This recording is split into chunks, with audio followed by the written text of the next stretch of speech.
is Unit 1, Lesson 11, which is your Monday, September 9th lesson plan. Can't believe we're already in September.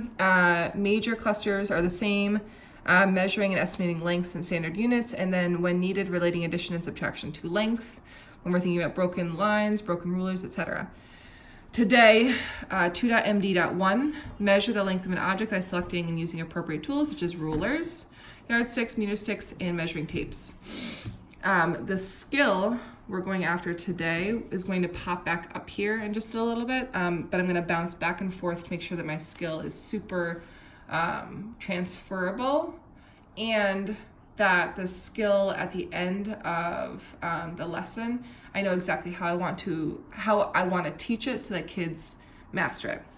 So right now it's measure the given length or distance to the nearest inch using a ruler. Okay. In previous lessons, scholars used mark and move to lay a single inch tile down on a piece of paper to create an inch ruler. Students then use the inch ruler, land to the inch. In this lesson, students will build on the knowledge using a standard ruler to measure the length of an object to the nearest inch.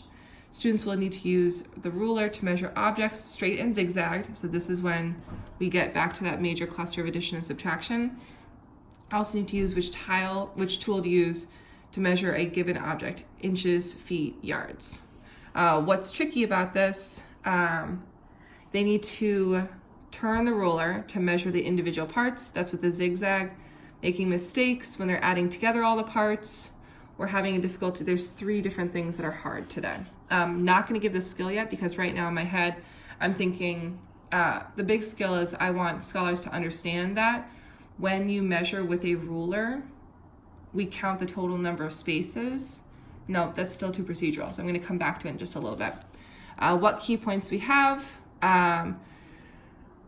Inches, feet, yards are measurement units that we can use to describe an object's length. 1 foot is larger than 1 inch. 1 yard is larger than 1 inch or 1 foot. Rulers help us measure in standard units. The space on a ruler is called a unit. Therefore, we count the units, not the lines. Again, this is what I was just going after, but it's hyper proceduralized. And we can add partial lengths of an object together to find the total length. How key points. When we measure with a ruler, we need to put the start at the 0 mark on the ruler. These are all the steps that they want you to go through. What and how. The what key points are just, normally the how key points are very procedural. This is also very procedural. I'm gonna come back to this because it feels the most accurate. And so when I'm measuring first, I need to identify the correct measurement unit based on the size of an object. I ask myself, how big is this object and what tool would best match that? Then, that's what I'm thinking for a skill today, 2 parts. Then I measure that object and I count the amount of units to find the total length of an object. That's what I think my skill is right now.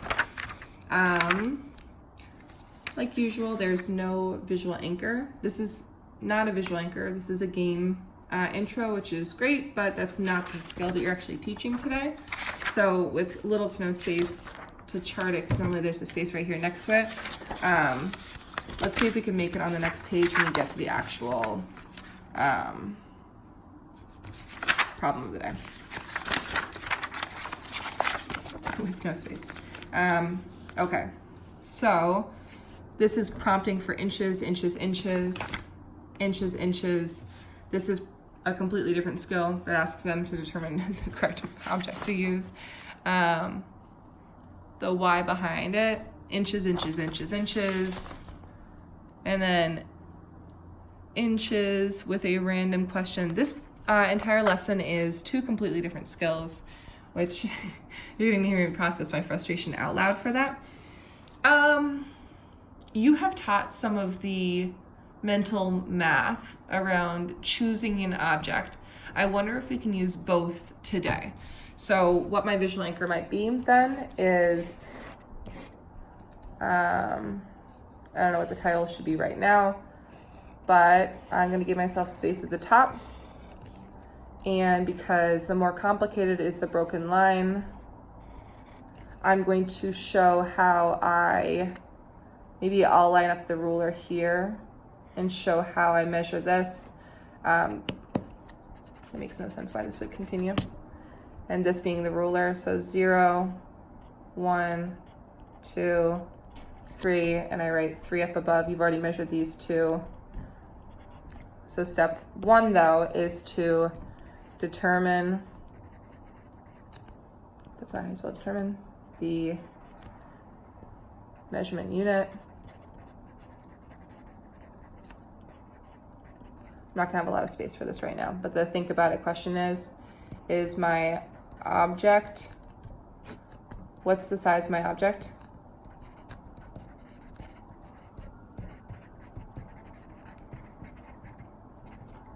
What unit best matches? So then I would say maybe up here, line equals small, so inches, just so that they see that.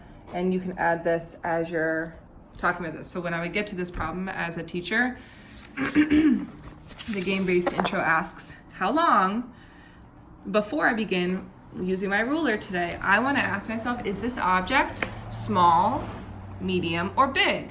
This is a small object. So what tool am I going to use?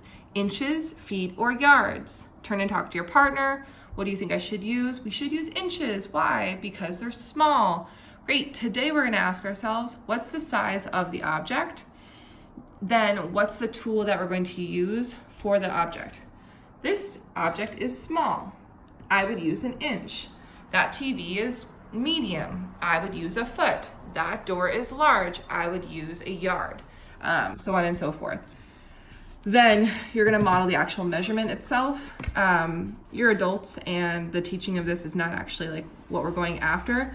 But after we get them to say, what's the size of my object, what unit best matches, then it's, I measure each section. I line the ruler up, it's actually right here. I line the ruler up at the beginning of the object, count the units, record, add partial lengths to find total. This is the bottom section of this, and this is actually pretty strong. I will say, like I've shown you before, putting little check boxes next to each section is going to help kids get the skill of keeping track of these multiple partial units. Or even you can say, how many partial units are there? 1, 2, 3. When they do their addition sentence,